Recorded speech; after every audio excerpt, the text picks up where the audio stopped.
Feel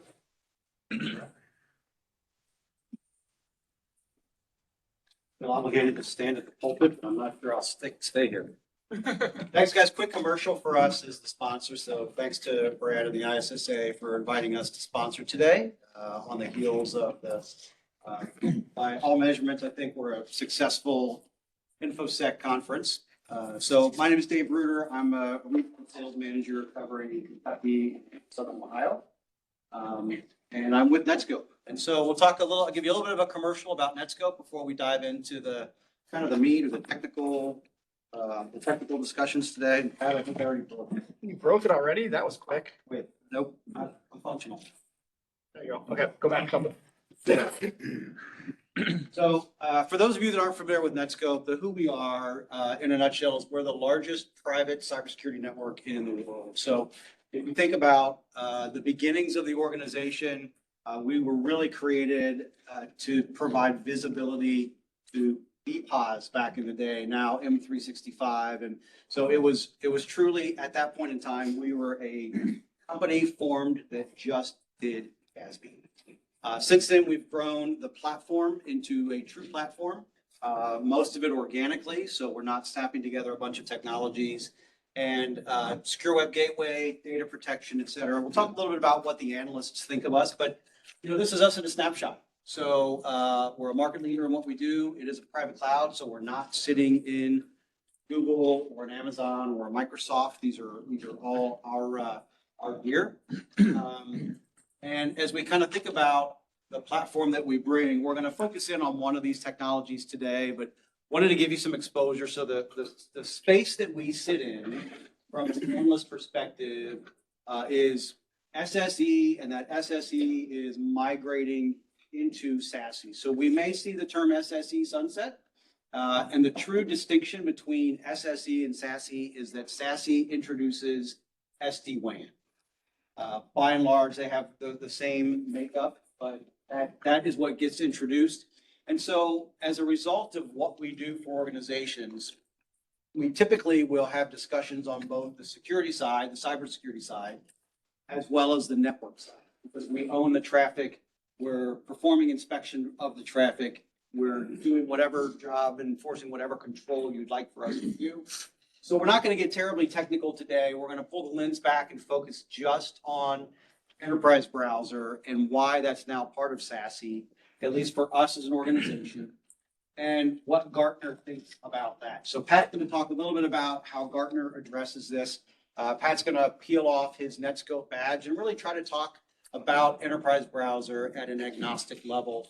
We'll even talk about some of our peers in the market space, how they're approaching things, et cetera. So a couple of quick data points about us as an organization. We do what we do extremely well, but we also know that we are only one of many tools in battle chest, if you will, for cybersecurity. And what's most important is that you don't have a bunch of disparate tools. You're able to integrate. So whether it's sharing IOCs, whether it's integrating with a SIM or a SOAR, whether it's making sure that you can do some health checks on the endpoint to make sure that that endpoint protection is running, et cetera. So this is just a quick sampling for us and how we believe we fit into that ecosystem and where we want to be part of that beneficial tool in the belt, if you will, to move forward.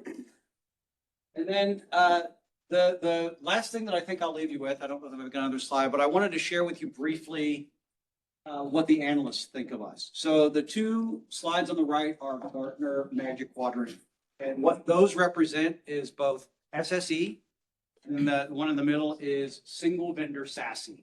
So our competitors in the SSE space that don't offer SD-WAN do not get to participate in this. And you can kind of see where we fit, right? A lot of familiar names up here.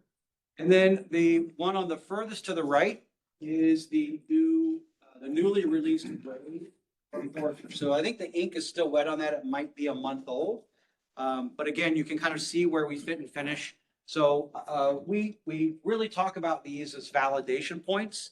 We can come in and tell you we have good tech. A lot of people think we have good tech, but this is really just that third-party analysis. And what drives these things isn't just this document. If you guys aren't Gartner subscribers and you've got someone kind of waving a magic quadrant or a wave in your face. You really want to ask for the reports behind these. The critical capabilities reports are what create a Gartner MQ, and those are the ones that really tell the tale of what they think of any given technology or any given manufacturer or vendor. So I would just encourage you to kind of peel back these layers. Don't just take what's on the surface for anything. So that's the commercial. Again, thank you for inviting us to sponsor. We're super excited and glad to be in front of you guys today. I'll be around afterwards if you have more questions about Netscope or Enterprise Browser, which we'll talk about, or any of the other technologies that are in our portfolio. So Pat, I'm going to turn it over to you.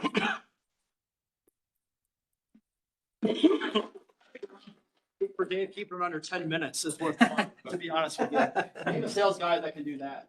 And now that he scared you all to say that we're going to go over even more marketing material, as a good SE, I'm keeping Dave on his toes. And we will dive into some technical things. So we were not going to go through and bore you with everything that Gartner has to say about us. But we do kind of start out with going through, we're going to go through some popular use cases. We're going to go through some architecture.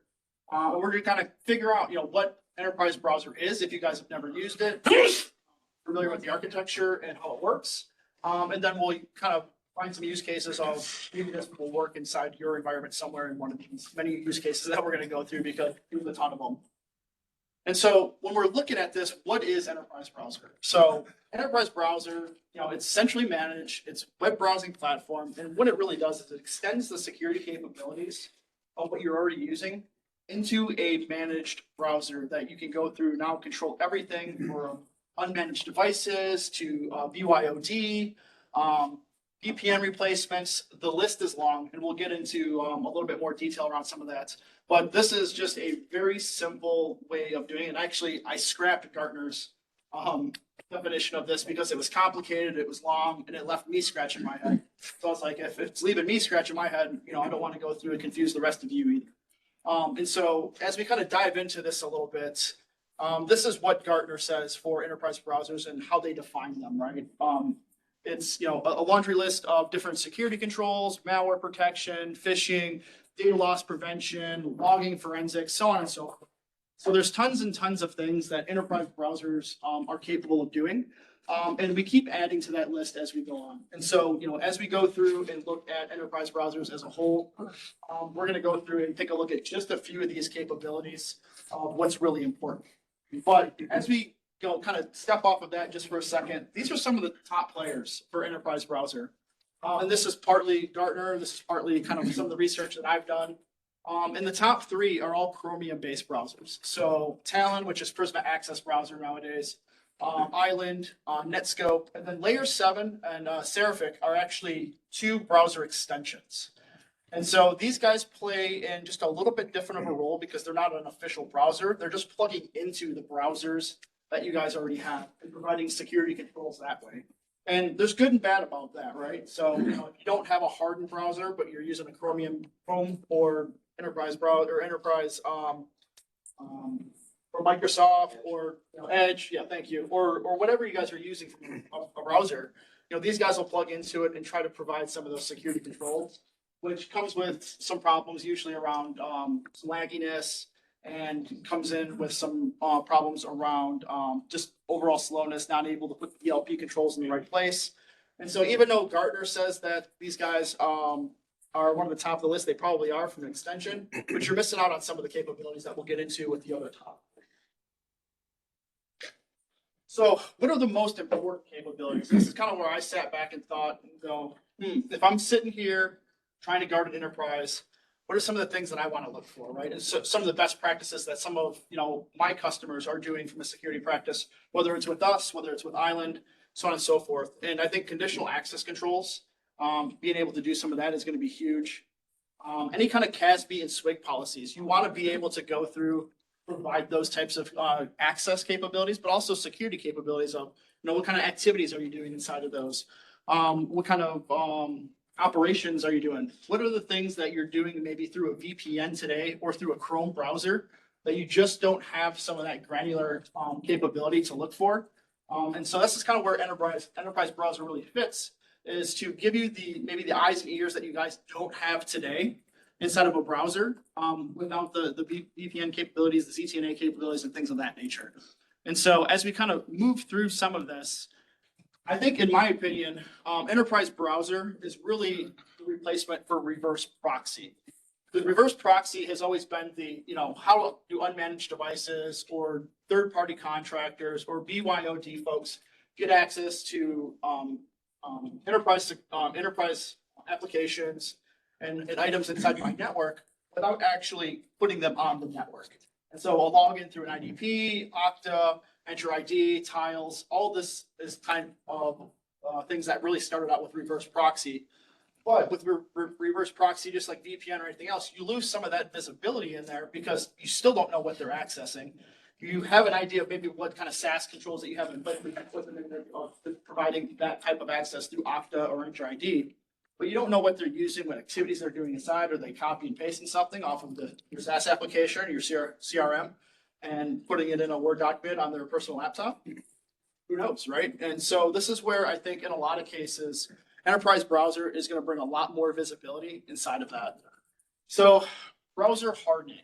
These are some of the things that we're going to get into, and this is part of the big reason why I'm going to focus on the top 3 Chromium-based browsers, is because browser hardening is huge from a security aspect, and we'll get into why that is at the very end of where extensions play inside of this and where they might cause more issues than they actually do good in a lot of cases.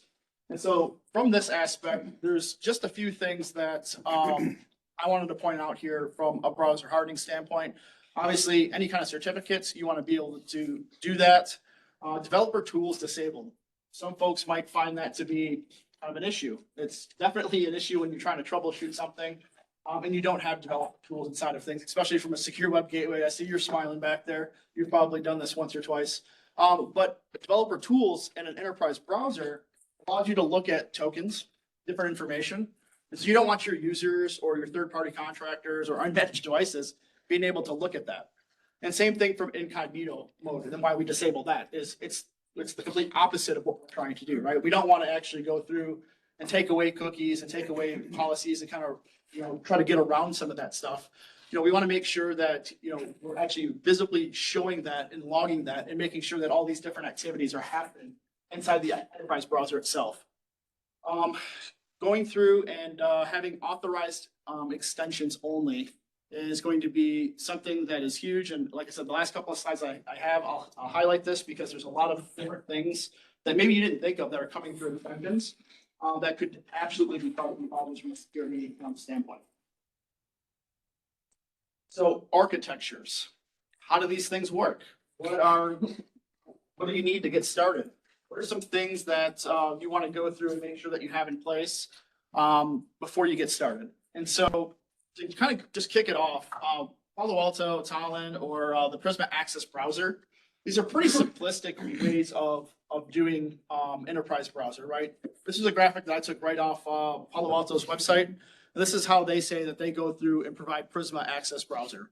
And so they have some cloud identity engines. They have some logging and managing.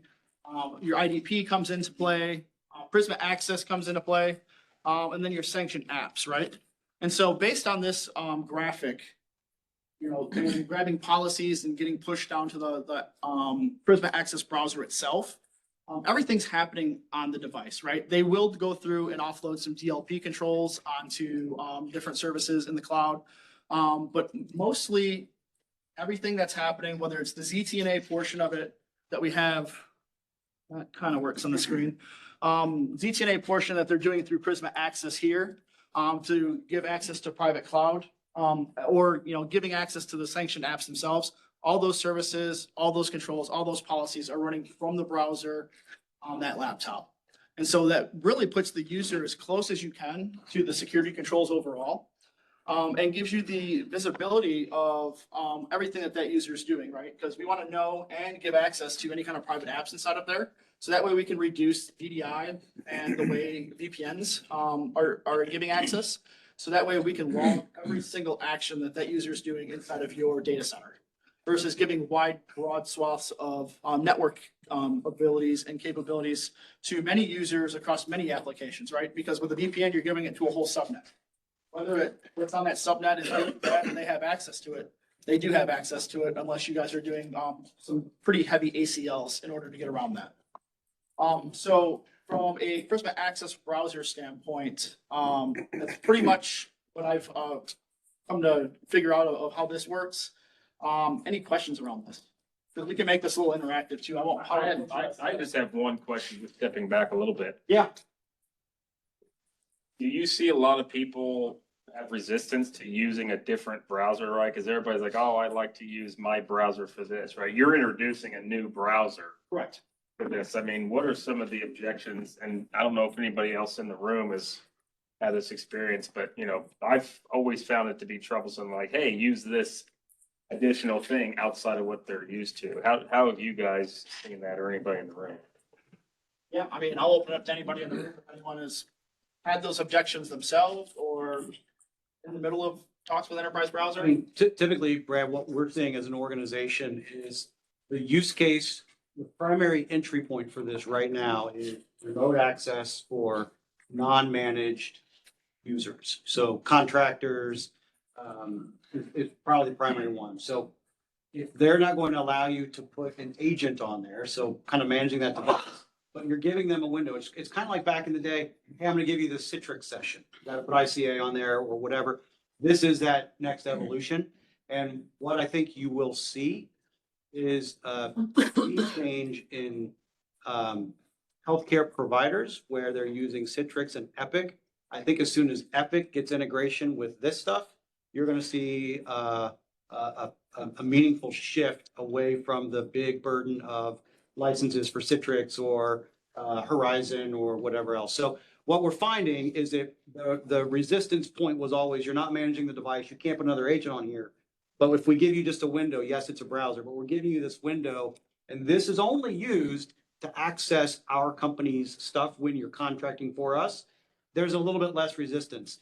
Even for us internally as an organization, while we all are enterprise browser users, we're not forced to use it unless we have no way of getting on the services that are provided as a managed device. So we can use them on a personal device, et cetera. So. No, I like the idea of you had to use Citrix, you know, for around, yeah. Now it's you use the browser. That makes sense. Yeah, and I think most people are less likely to push back on a browser because most people are using a Chromium-based browser already, right? They know what it is, they're comfortable with it, they're comfortable with what it provides, they can put their favorites in it.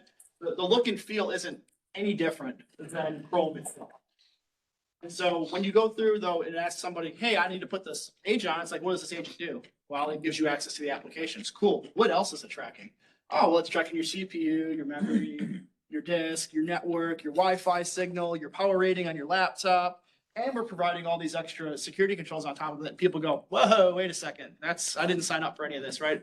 Especially if you're like a TCS or you're a Tata or something like that in some of these larger organizations. They're like, we don't want any of that stuff on our contractors' computers because we already do that through maybe another service. Maybe it is us already. And so they go through and say, that's just one more agent that we don't want running on here, along with their EDR and everything. So they have 5, 6, 7, 10 agents on some of these larger companies' PCs. And it's already sucking away at some of the resource. So I think that's a great question, Brad, because it's so layered and what we can get into. But yeah, most folks are not opposed to putting a browser on versus an agent. At least that's what I've seen. And it commingles with, if you're a Chrome shop, it commingles with that. So you can have multiple instances because it is its own standalone isolated enterprise browser. So it's okay if you already have Chrome on a device. Yep, and it's actually a localized install too. So if you're contractors or unmanaged folks, or you got people that work from their personal laptop at home on the weekends and you want to give them a secure access way into the resources, they don't need admin rights to install this. They can actually go through, install it and get it done. And it's really non-invasive and really started. So that's that use case. There are organizations that say this is the browser of choice. You will not use anything else. And that is the way that the security landscape looks at this organization. So that's a completely different conversation, but you know, the traditional conversation, because the users don't have a say. You know what I mean? Like, but that's an organizational change rather than just, you know, the outside in contractor use case. Yeah, that's what we did with our work. We just cut over one day and it was like moving your browser. Everything requires it. It was easy. Nothing, there were no issues. It was just Chrome to Chrome. Yeah. Your bookmarks copied over and now you needed to get into anything that requires IDP. Okay. Yeah, what are you guys running? That. That, okay. And it's exactly, and as a guy in the room that's running that, is there anything that you'd like to add to that? Because I'm not a Prisma Access, you know. No. All right, fair enough. I'm just trying to support you. And so, but overall, I mean, what I'm trying to get at here is that, from an architecture standpoint, I mean, we'll go on to some of this too. The global infrastructure that, what was that? I think Joe had a question. I was just gonna ask about, so you had mentioned developer tools being blocked. And obviously you had it tied into the secure web gateway that you guys had. How do you keep those certifications or any of the data that you wouldn't want your users to get? How do you keep that from being grabbed from a random website they might go to, like a watering hole attack stuff? Yeah, that's where, you know, we can have some copy and paste printing operations that'll be blocked inside that browser too. So you wouldn't be able to take anything out of that browser and put it on the PC that you're running. So it would be maintained inside that window. Sure, I meant like the site itself. The site wouldn't be able to pull back some of the data from the browser. And what, like more like cookies and, Well, any stored data on the browser, like the site wouldn't be able. For instance, if you set up like a beef site that was there to scrape all of the identifying information from that particular browser, it wouldn't be able to pull the, you know, root CA cert that's installed or whatever for instance, Netscope uses the session token and the company token, right? It wouldn't be able to pull that information. I think if anything is coded the right way, you could still get some exploits in any of the browsers that we're talking about today, right? And so, they are hardened and, we are encrypting things back and forth, so I think it's gonna be a lot harder in any one of the Chromium-based browsers, and that's kind of where the extensions, we get into some of those problems, is not everything is hard-coded into the browser, right? We're using something that isn't hardened and isn't foolproof for an enterprise type situation like that.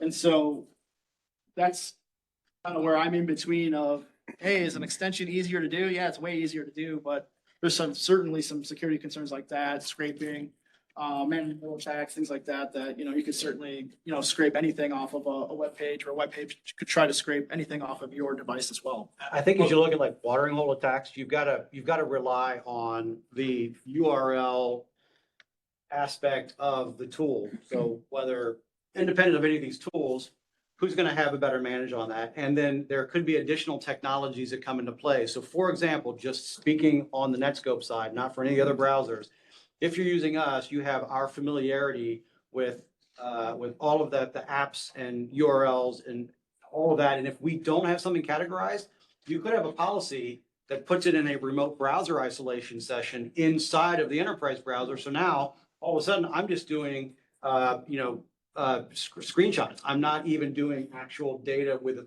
browsers. So there are different layers that we can look at depending upon how wide and deep you want to make the moat for what you could, you know, allow your users to step into. So lots of ways to kind of attack that. Anything else? No, that was it. I was actually gonna say, yeah, with your secure web gateway, you know, solution that you guys have it all categorized out, but you got for it. Got it for it. I'm trying to be as agnostic as possible. And Dave's really just going for the throat on things here. So yeah, but yeah, everything that we do inside our enterprise browser is containerized and at the edge and runs an RBI type container. So in our enterprise browser, that would be slightly different. I can't speak to Paul, but I think they do something very similar in the Prisma Access browser as well. And we'll actually see. Yeah, shoot, man. So you had said that, you know, this browser, one of the use cases is for like contractors or something like that. Have you seen for more restricted environments that have regulators come in to do exams or audits like FDSE and CUA, OCC, or for like financial stuff? Have you seen that have like presenting them with like a Citrix session or something? Have you seen them actually installing the enterprise browser on their systems that they bring? Or Have you seen that? Sometimes they're pretty restrictive on anything that gets loaded on their systems, so. Yeah, I look at it this way. If they're allowing a VPN to get put onto their system, there's no reason why they wouldn't allow an enterprise browser because it's essentially giving the same type of access, especially if you have like the data center private applications, ETNA access control on it. It shouldn't be an issue. I don't have any financial customers myself. So healthcare is kind of where I reside or banking, but we are getting more and more of those types of customers that are interested in it. I know we have some very large New York-based customers running our full breadth and depth of suites of things that we have from a Netscope standpoint. So enterprise browser is starting to make its way into the financial world as well, just because I think VPN is just giving so much access to so many different things purposely or purposely that this really starts to solve a solution from a ZTNA standpoint of very pointed access, almost like a micro segmentation, but for applications and people. So you can give you just access to this one thing inside your ERP system. Cool. So just to kind of wrap up a little bit here, every one of these technologies that we talk about, they all have a global cloud infrastructure. They all have access points. They all have data that they're running through there, whether it's threat protection, whether it's DLP, or malware, whatever you guys want, is what they're kind of doing here. So from that aspect, you got to be a little careful on some. And this I'll pick on Palo Alto just a little bit. Because they are the giant in the industry that we work in for SASE, SSE, and security. This is for their Prisma Access, or not Prisma Access, but their Prisma Access browser. And so those are the two locations that once you come in through the blue dots there, you then get routed for any DLP, any threat protection, any Prisma Access browser related activities for policy pushes and things like that as well. That are on their map. These are all pictures from Palo Alto's website, so they're not hiding anything. I'm not showing you anything different that you guys can go find on your own. But they make a great browser. They're one of the first ones out there with it, and so everybody's always looking to catch up with somebody else, right? So no one's going to be perfect in any one of these scenarios that we go through. But overall, that's just kind of one thing to pause for caution with Prisma Access. Otherwise, it's a great browser. It has a lot of different features in there, and they do a lot of great things. From an island architecture standpoint, I think you guys start to see the pattern here, right? They have their island management cloud. They actually push all of their policy synchronization to all the different enterprise browsers that are out there. They do have an island private access segment. So your actual ZTNA connections for any kind of private access goes up through their management cloud over to their applications themselves. And that's how they actually give the application access for private apps in your data center. It's slightly different than the way Prisma Access does it. So they go through and give it to you directly from the browser. So there might be a little bit of a lag through this. There might be a little bit slower, but overall, they're using their cloud as kind of that center hub, which is similar to the way that actually we do it as well.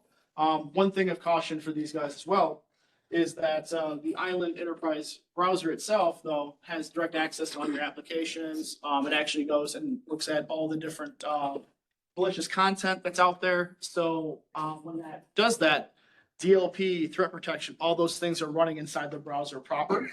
So if your computer is slow or your VDI sections that may use this for any given particular task, it's going to take a lot of CPU power if you encounter a complicated DLP profile or threat protection, or if it has to scan a lot of things to get you from point A to point B. Other than that, Island is a monster. They have a lot of great features out there. They do a lot of different technologies, things inside of their ecosystem, as you can see. They go through and pair well with different SIMs that are out there, all different kinds of identity providers, file inspection, cloud storage, anything that you guys think that an enterprise browser should do, they absolutely do it and then some. They're probably one of the hottest words out there. I went through and I started researching Island at home a couple weeks ago. I'm on Hulu, and I'm now getting constant Island enterprise browser commercials everywhere that I go. So my wife goes, what is this? Like, I'm sorry, I looked something up. This is different from our normal programming. My apologies. It'll probably go away in another month or so. So it's funny that, even us IT folks are part of the marketing campaigns and schemes at any given time, anywhere. So it was pretty interesting. later. Any questions around Island? Again, not an Island guru, or an expert by any means, but happy to certainly dive into anything that you guys see here. Cool, I will take silence as you are all good with that. One interesting thing about Island, their global infrastructure, they don't have a map out there, not anything that I could see. So I don't know if that's from a security standpoint, if that's for, they only have maybe data centers in Dallas and Tel Aviv. It's hard to say, right? And so being that they don't have a map, I couldn't tell you what their global infrastructure looks like. But from the looks of it here, all the heavy lifting is done on the enterprise browser endpoint anyway, outside of some policy synchronization. So even if you were synchronizing policies from Tel Aviv, there's not a whole lot of metadata that's flowing back and forth between your PC and the enterprise browser that's installed on it and their actual cloud, unless you're doing the ZTNA access part. And so all packets then would go up through their cloud and over into your private data center. So that's my only word of caution for Island, is we don't know what their global infrastructure looks like. So with their ZTNA or private apps access, that could be a little slow, that could be latency heavy, it's hard to say. But that's just, again, I have a word of caution on everybody's stuff, even our own. I do know that with Island, they do have the ability to limit traffic to US only. To the US only? They have that ability. I think it's an added license. Pay for it, but Okay, so they can go through and keep all the traffic in the US, kind of like from a government standpoint, or financial services, insurance, yep. yeah, we've got a customer that uses this here. They just actually started implementing it. And so that was one of the things that came up in conversation with them. Okay, cool. Features. Good call out. And so I think that would be, one major difference too, then between Island and Prisma Access. Yeah, because Prisma is just Prisma is running on everybody else's cloud, right? They're running in different versions of it, whether it's AWS, GCP, Azure, different services, I think, running different aspects of it.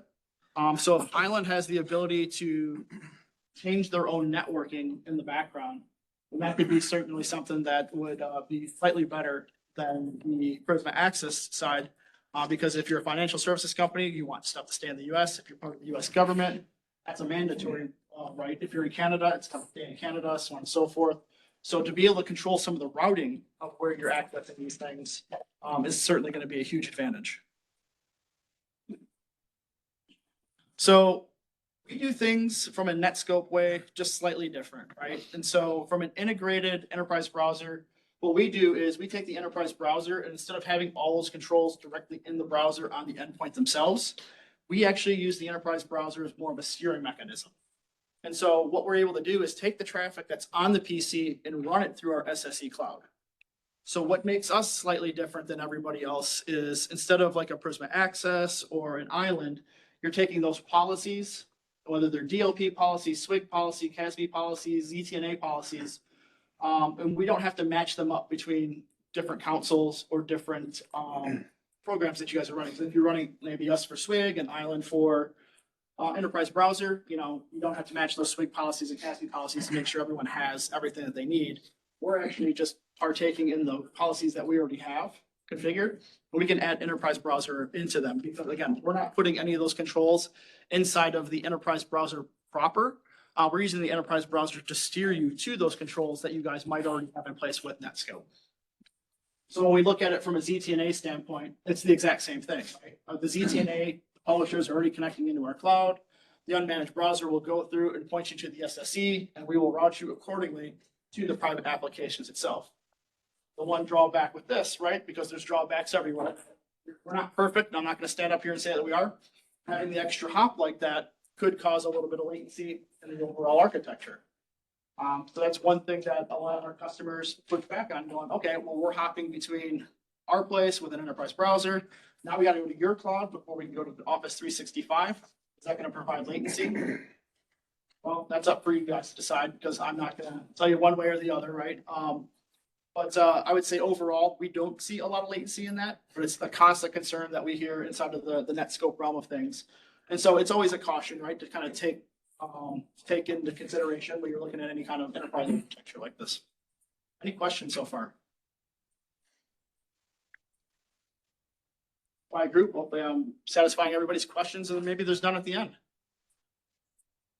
Our global network, again, we're more dots on a map, right? Everybody has dots on a map. Everybody's dots do something a little differently. The difference between our dots and everybody else's dots are that every single function that we do, whether it's enterprise browser, DLP, ZTNA, CASB, SWIG, everything happens out of every single one of those dots. We don't have data centers just for DLP that we backhaul back and forth to between edge cases or POPs into actual services. Everything that we do on the map is full compute, full memory, bare metal. We control all of our own background networking. So we don't use GCP, AWS, Azure. We have data footprints that are equal in size in some cases, or even larger from a network standpoint. And again, like Dave said, we're the largest private security network in the world. And so when we start looking at like internet exchanges and what we do for parts of our backbone and things like that, we have as many internet exchanges as Netflix. We have as many as Azure, AWS. We're right up there with them with a few internet exchange partners apart. So we are pretty proud of that from a Netscope standpoint, but it also gives you a lot of ability, like he was saying, of being able to control some of the routing. So we can keep things just in the US, just in Canada. And we have full control if we have outages to steer around certain things with our networking capabilities, because we control that and own that end to end inside of our data centers. So some use cases, right? So it sounds like great technology. It sounds like this is something that you might want to put inside your organization. Where do you put it? How do you use it? What kind of capabilities do you need? And so the biggest one is probably preventing web browser threats. Whether we're looking at malicious downloads, browser extensions, plugin code exploits, so on and so forth, SQL injection. There's a lot of things that we need to kind of be aware of. And so having an enterprise browser with your secure web gateway attached to it that's hardened, looking for some of these things, getting you access to your SaaS applications, getting you access to your private applications are some of the major reasons why folks are using enterprise browsers today. So protecting data for web access, right? And so if your browser isn't going through and giving you some of these protections, copy, paste, print, screenshots, watermarking, so people aren't taking things and exploiting them outside of your environment, then those are some things that you want your browser to do. I mean, enterprise browser, all the ones that I've mentioned today, all have these capabilities built into them. So you want to have your CASB policies and your DLP policies a part of this. So your unmanaged devices, your third-party contractors, the folks that might be using a reverse proxy today will actually align to the security policies that you have everywhere else inside of your organization. So mergers and acquisitions. This is a huge one, right? This is the thing that takes people a ton of time to go through and set up. It takes a bunch of time to convert other companies' networks to your own network. And so what an enterprise browser could bring to the table quicker is being able to deploy something that isn't an agent, that doesn't interfere with their day-to-day operations. But if they need access to the companies that's buying them resources, then it's a very quick browser they can put up. They can have the ERP system, a Salesforce, or whatever it may be. Maybe they need access to some private applications that are part of the new company's infrastructure. There's a lot of flexibility in an enterprise browser that will be able to do that versus giving them maybe a third VPN or another agent on their computer that's getting stuff, and maybe it conflicts. Maybe they're a Zscaler shop, and a Netscope shop trying to get together, or trying to get Global Protect to work with Zscaler. And so there's a lot of things from an agent standpoint that they interfere with each other. So from a mergers and acquisition standpoint, this is kind of an easy button to get people access to things they need quickly, easily. And then you can sort the complexity out kind of as you go here. Re-imaging machines, giving them access on a more proper network, federation, from an AD standpoint, whatever that may be. That takes time in the background. So curious, do you see this kind of hurting companies like Citrix that do what they do's business model a little bit? Perfect. I think that was an excellent segue into what our next one is here. Yeah, I mean, there's a lot of VDI out there, right? There's a lot of VPN out there. And I don't know if enterprise browsers today are going to be able to replace them completely. Some cases they may be able to. I think in most cases we're going to reduce it. We're going to go through and give access to things that VPN would traditionally give access to, but we're going to do it in a more secure way. We're going to use the ZTNA pillars to do it. And so again, we're going to give one person access to one application at a time, and go through and log and activities, all the things that are happening inside of there. So that way, if you come into my network, I want you to have access to my Salesforce instance, then that's all you're going to have access to. Nothing else on that network. Even though you're sitting on the network and you're accessing that network, there's going to be like almost like an ACL or a firewall around you, kind of like what microsegmentation introduced 5 years ago with VMware and so on and so forth. In between the applications, well, we're moving that firewall instead of in between the applications on the person itself. And so we're only allowing certain instances of you to be able to allow certain instances of an application. So I think overall, yes, I think it is going to hurt some of the VPN companies out there. I think it is going to reduce some of the VDI complexities that are out there. So I think overall, we're going to see less kind of like AVD situations that for remote contractors or unmanaged devices that are coming in to get access for things, because you're not able to actually look at that, that in between, right? Between where I'm coming in for my unmanaged device or coming into the AVD or VDI managed device. We're missing some context there from a security standpoint. So anything can come off that AVD and be copied over onto a desktop these days.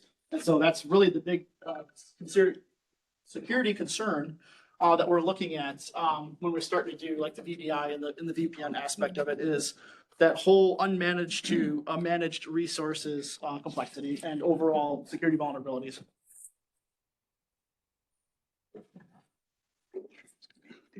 Gen AI, everyone's favorite topic. Oh boy.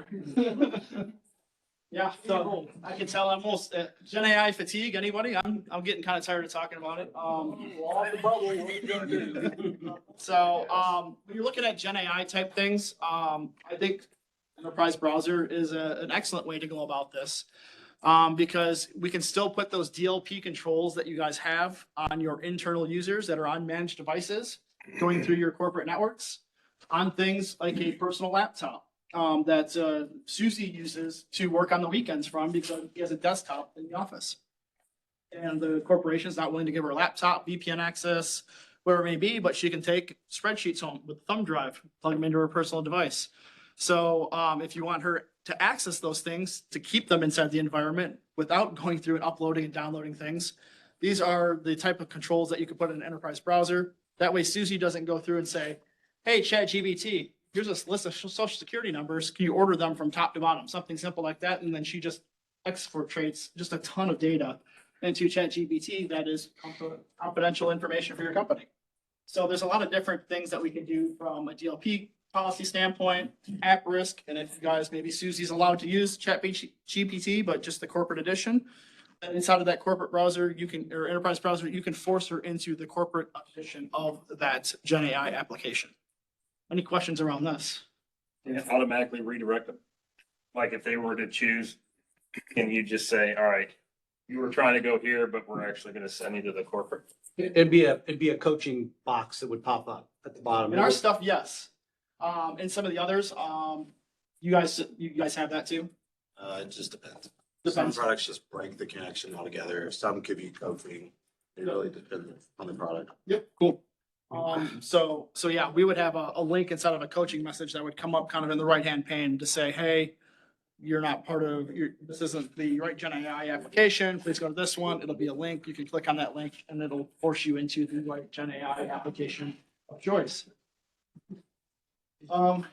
Moving on to third-party workers. Again, you've heard me beat this to death. Third-party workers are one of the reasons why I think this was invented.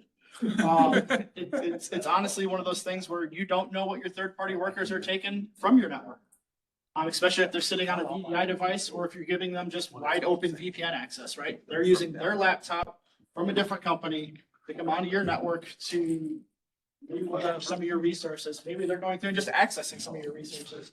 Maybe they're downloading your customer list out of your Salesforce and you have no idea. And so this is where an enterprise browser, because again, we're using the DLP controls, we're using the secure web gateways and CASB controls. We can monitor those activities. We can look at all those different things through the third-party work to make sure that they're not doing things that we don't know what they're doing. And so, so if we can actually control those and kind of put a bubble around them when they come in, enterprise browser would be a great option to do that with. Personal laptops, you've heard me talk about Suzy. This is probably a bigger issue than what most corporations lead on to be. So, you know, enabling after hours work, getting away from reverse proxy. I think a lot of folks come in through reverse proxy to get access to like an Office 365 nowadays because everything's moving towards the web. In order to get their email, to get access to applications, to get access to spreadsheets, PowerPoints, whatever it may be. Again, but when you come in through a reverse proxy, there's no DLP control onto that. You're just getting access to those applications and onto an unmanaged device. So if you download something or you put something into there that might be malicious, maybe it's accidental, maybe it's on purpose into a company's OneDrive. Again, you don't see the visibility and you don't have access to actually stop any of that without an agent or a browser of some sort in these cases. It's a big one for me personally and for us as an organization. So multiple laptops. So as you can imagine, as a cybersecurity company, we are drinking our own Kool-Aid and probably enforcing maybe even more restrictively than many organizations. So no personal stuff on your work device. We disallow webmail. We disallow anything, any websites that are not related to you doing your job. Maybe sometimes to a fault, but that's the way it is. Also, from a personal device, once Enterprise Browser was introduced, you are not allowed to get into anything. We put a lot of controls around that, a lot of access controls. So it wasn't uncommon for me to take two devices. As Enterprise Browser came out, now all of a sudden our dedicated egress IPs recognize Enterprise Browser. I can get access to all the applications I could from my work laptop, but it's essentially encapsulated in that bubble. It can't leave that bubble. So now I can just take one device. I don't have to take my work device with me if I'm traveling to Europe. I only have one device now. So that solved this problem for me. What telemetry are you pulling off of the personal devices? For Enterprise Browser? Well, I mean, if it's my personal device and I'm now put this on there, what assurance do I have that my privacy is not being violated? So what telemetry is being pulled? Really nothing outside of what you're going to. So whatever stays you have inside the browser, because it's got to be a web, right? It's got to be 80, it's got to be 443. There's other protocols like RDP and SSH and things like that that can run through a browser. But anything that's happening in the browser is considered corporate policy or corporate material. You're accessing corporate items through that browser. So the question was what telemetry was being pulled. So what are you pulling off of that browser that's running on my mobile device or my laptop? Sure. Nothing from the device itself. So there'll be no CPU statistics. We're not looking for different files or anything But- in there. Hypothetically, he accidentally uses that browser to log into his own email, right? He might not be able to, depending on what security policies you have set. Because it would be a personal instance of maybe Office 365 and not the corporate instance. So the interesting thing, because Okay. I wanted to ask a different question. So did you say you guys have you said no web email at all turned on? Yeah. How are you dealing with the Microsoft Purview situation where more and more people are adopting Microsoft Purview? It's required that you have OWA. Well, if you're using an Outlook or Microsoft's email system, if someone sends you a Purview email, it's requiring you to log into OWA to authenticate. We're instance aware. So if we receive an email from someone, so we can't log into a consumer instance of webmail. I'll put it that way. Plus, we are in a Google Enterprise shop.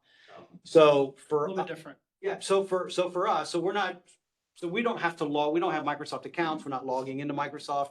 But let's say we are also instance aware. So We know the difference between Dave Bruder at Outlook.com versus Dave Bruder at Netscope.com, if that were an M365 Microsoft. So we know, we absolutely know the distinct difference between those two, and we would disallow one and allow another. Because to your point, I mean, even Outlook now is effectively OWA because it's all just streaming in. If you're still running a thick client for Outlook, it's essentially an OWA connection. It's probably partly what you're getting at as well. But that, yeah, that is part of it. If you have OWA turned off and you receive an email from someone who's using OWA and Purview security, and it's encrypted, to decrypt it, you have to authenticate. So you might be able to authenticate using your FAT client, even with OWA turned off, but you can't authenticate those secure emails right now. Right. So in those circumstances, for those Microsoft shops, it would be instance awareness within, for us, I can't speak to the other browsers, but for Netscope, it would be instance awareness at the core. So whether it's, our anchor is a secure web gateway, whether or not you're using all of those functions or not, if you're enabling enterprise browser or something else, that is the core function. And that for, I don't know, probably 8 years or so has had instance awareness. So Pat used an example earlier today about your corporate instance of ChatGPT versus a consumer instance. So we're the same way with our Gen AI. I cannot log into my personal instance of ChatGPT from either A, our enterprise browser on my personal laptop, or B, my work device. We stop it. We are using, obviously, our corporate instance of Gemini. Or don't use Purview at all and use one of the DLP functions inside of the enterprise browsers. The problem's really when other people are sending to us, right? Sure. And with some of that too, there's a lot of the different integrations with Microsoft that I think a lot of these browsers have too. I know we can read Purview labels and we can actually apply Purview labels through some of our DLP policies.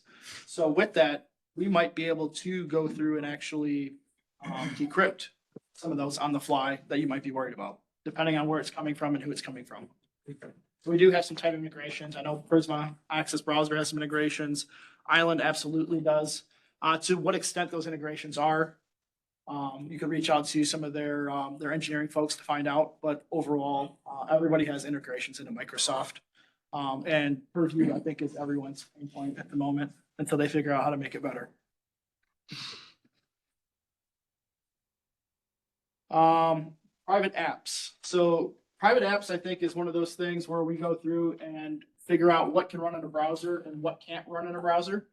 And so as we start to learn that and more things move from that FAT client into 80 and 443 or designated ports for a browser situation, I think we're going to see less and less VPNs actually being used because this is a much more secure way to go through and put private applications in play. Because again, we're looking at things through a secure web gateway lens, a CASB lens, a DLP lens. And we're also going through it just giving access to those applications, not the network as a broad stroke. So overall, private apps are going to be a much bigger thing as enterprise browser continues to evolve. Because I think we're still kind of in the infancy stages here of enterprise browser only being around for the last couple of years of being really big, and probably adoption is probably pretty low in comparison to some of the other technologies out there like a VPN and so on and so forth. So we're going to see more and more adoption of enterprise browser as more of the private apps move into the web-based basis. Personal applications, data exfiltration, these are all things I think that we've talked about at an exhaustive level so far today. We're looking at URL filtering, we're looking at DLP, we're looking at how SSE decodes the SaaS apps, this different instance awareness, different things that we're kind of putting together here. Behavioral analytics can also be a play too. We can make sure that your third-party contractors are doing what they're supposed to be doing. If they don't, they get dinged and they start losing access to certain applications or certain functions within the organization. And so overall, we can take different things from the analytics that are inside of all these different browsers in the backends from the SSE and SASE standpoint, where a lot of them run through, and actually make better choices of what we're doing with the enterprise browser and some of these applications, and make better DLP policies based on what we're seeing, because someone's always trying to steal data in different ways every single day. BYOD. same stuff, right? We're looking at contractor devices. We're looking at people that are bringing cell phones, iOS, Android devices, personal laptops. And so we're looking at how can we actually secure those types of transmissions from those devices without securing those devices themselves. So going through and trying to be as lightly of a footprint on any one of those applications, and making sure that anything coming from those devices, though, into our network to give access is in a secure fashion. Browser extensions. Promise you guys we'll go through this pretty quick because I know we are just about at time here. Browser extensions are some of the things that might be some of the riskiest things that we have out there. 99% of users have browser extensions. 52% of them have more than 10. And so when we start looking at things of, what extensions can do, they have access to cookies, passwords, personal data, different content. This is where some of that scraping was coming from that you were asking about earlier. Maybe it's through an extension.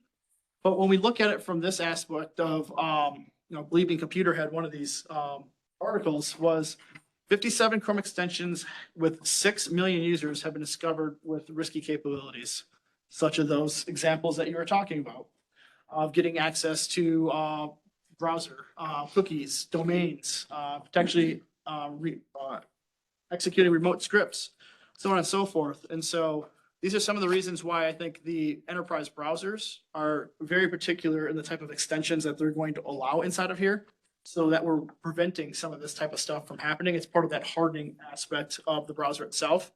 And this is where like layer 7 or Seraphic might be a little bit riskier to put into a commercial browser, is because you're now just another one of those extensions that are running inside of there, and they may not have visibility into that because they're on a Chromium-based browser like the other guys.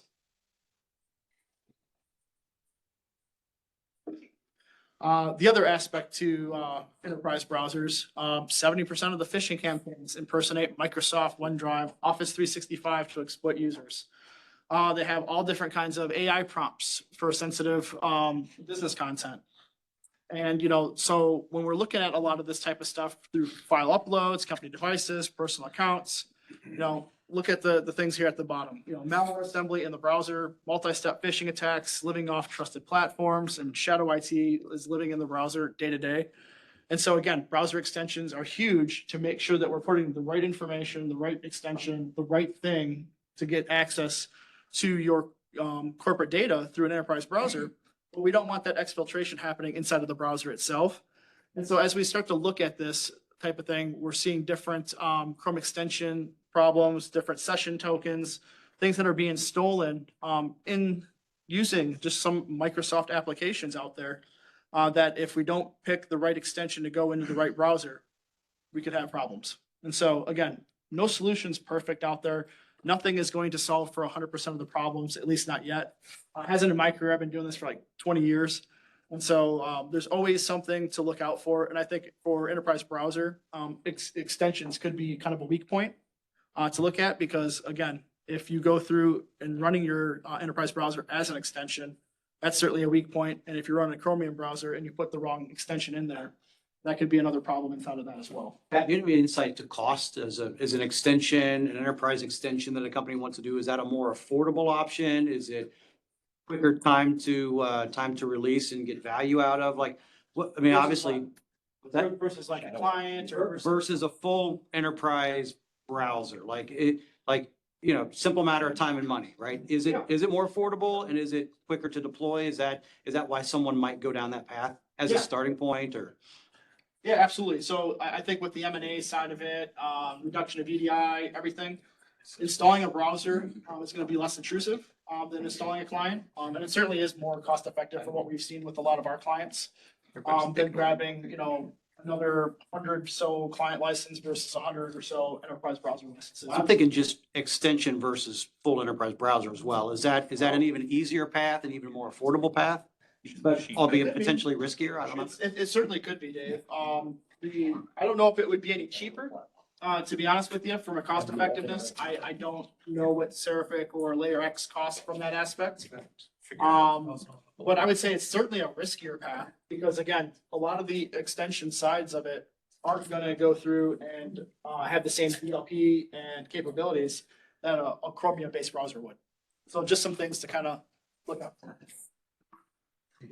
Looks like the hook came up to pull you off stage. Like that.